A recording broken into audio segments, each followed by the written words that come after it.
Ingliz tilidagi a, n va z artikellarini eslab qolishning eng oson yo'li ularni qoidasiz shunchaki o'zbek tiliga tarjima qilish.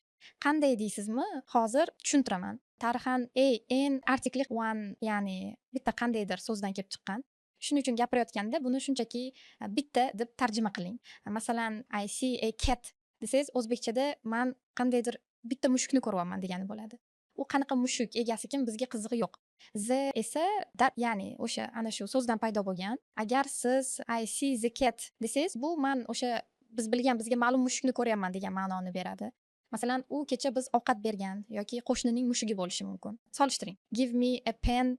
Menga farqi yo'q, istalgan bitta ruchka ber. Give me the pen. Menga ana o'sha stolda turgan aniq ruchkani ber. Bor yo'g'i shu. Sizga bunday tushuntirish osonroq tuyuldimi? Izohlarda yozib qoldiring va keyingi videoni o'tkazib yubormaslik uchun obuna bo'ling. Qanday mavzular sizda qiyinchilik uyg'otishini yozing, shuni keyingi rolikda ko'rib chiqamiz. Va albatta, leksika uzga tashrif buyuring, u yerda ko'proq grammatika darslari bor.